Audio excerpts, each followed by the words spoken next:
friends.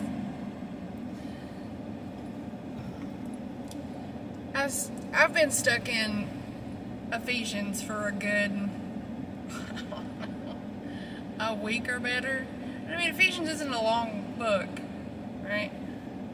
But I keep going back through it. There's just something that catches my attention, and I couldn't quite put my finger on it until this morning. And I was reading how Paul calls the followers of Jesus the new temple.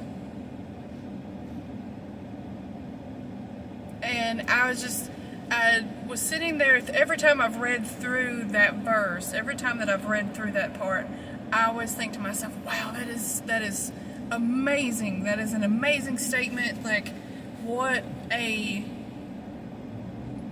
honor it is to be considered the temple. And then I think to myself, like, if you don't know the significance of the temple, bumpy roads, if you don't know the significance of the temple, then you can't understand the absolute magnanimity of what it means to be called the new temple.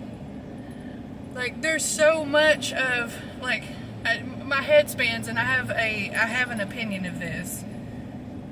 And it's my own personal opinion. I'm not trying to put it off on anybody, but I would like to express, you know how for all of my book readers, for all of my people that love to read, that love to read, you either read or you love to read, or you don't read at all, right? So for the ones that love to read, every person I've ever talked to, it's like the book was always better than the movie, right? Well, part of that is because the movies are in a time constraint, and I'm getting off on a tangent, I know, but I'm accepting it at this point.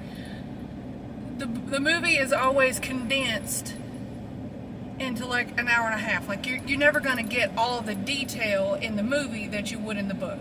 And sometimes the movie is completely different from the book, but that's a whole nother whatever. So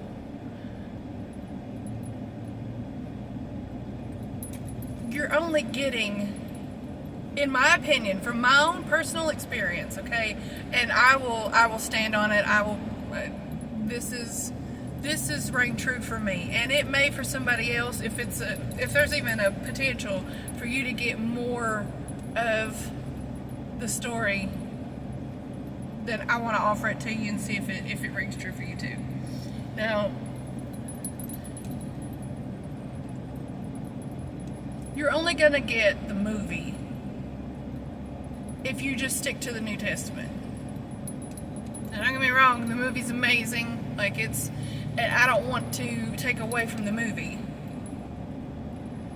But you're not going to understand why the main character did this way until you learn the backstory. You know, why do you think that so many good movie series where there's an amazing character dynamic, they always do a prequel? There's so many of these where they do a prequel, because it's to understand, because Jesus is the main character, right? This is his story. We're supporting actors in this book, right? Jesus is the main character. So if you wonder why the Jews, his own people, rejected him, if you wonder why they had to put those stripes on his back, like, why that many? Because everything that the Bible mentions, everything that is mentioned in the Bible, because you can't read it just in context. You can't pick apart stuff in the New Testament and just completely ignore the Old Testament. Because the New Testament is a continuation. How can you understand that Jesus is the new covenant if you don't know what the old covenant is? Why it's so important that he had to bleed and die? How are you going to know these things? Why do you think Paul, I think that's why so many people are obsessed with Paul and they don't know it.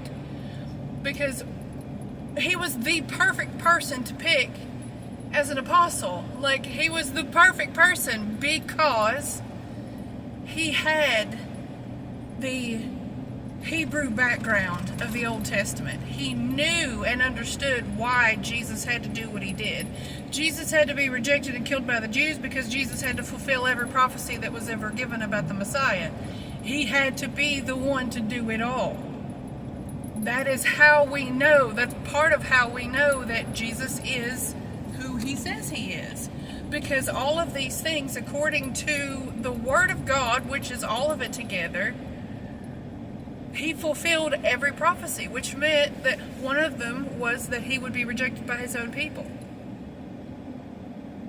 And plus, yes, he may have, like he told the Gentile woman, my business is here for the Jews. Like, I'm here for the Jews. But I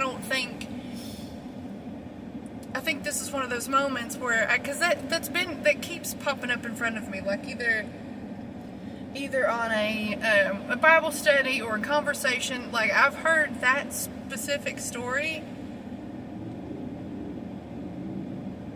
several times in the last little bit, and every time I hear the story, I'm like, it's another tally mark. So he presented himself to the Gentile woman in a way where he was like, I'm here for the Jews. Like, I'm not here for, you don't take the food from the table, from the children's plates to give to the dogs.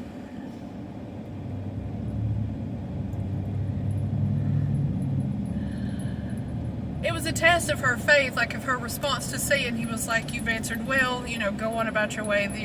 What you've been asked has been done, has been given to you. But I think part of it too, like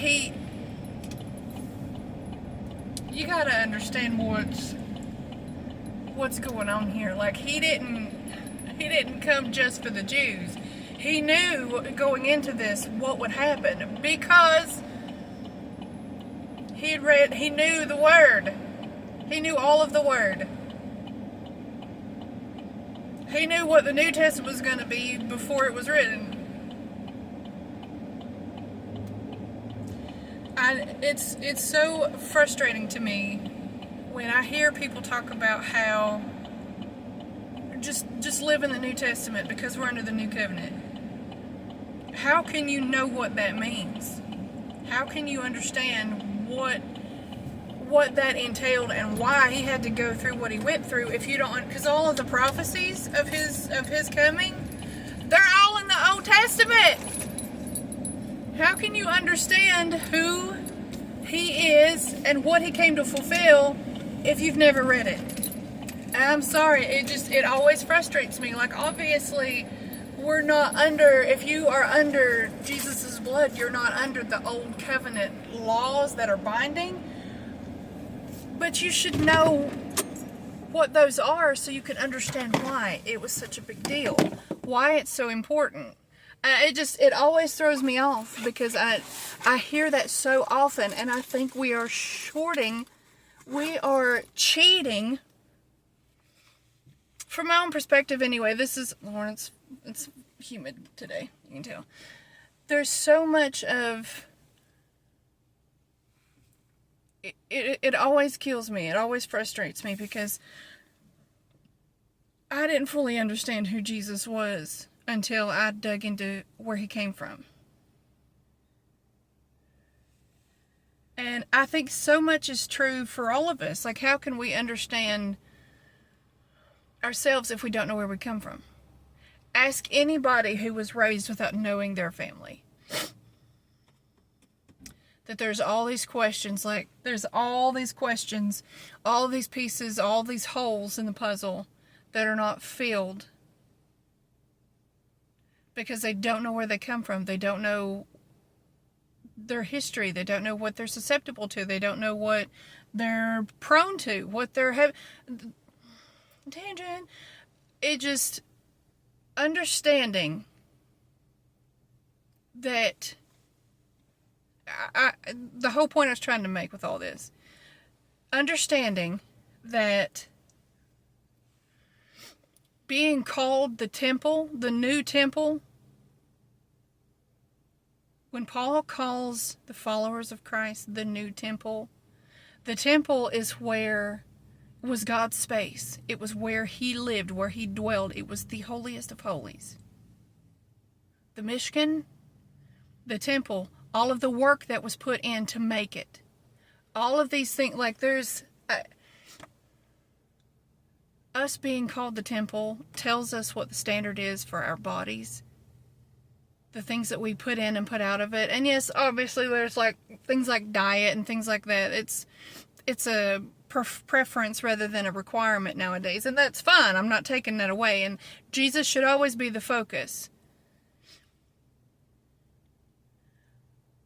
But his purpose is outlined in the Old Testament. You can't fully understand the price that was paid until you understand the charges.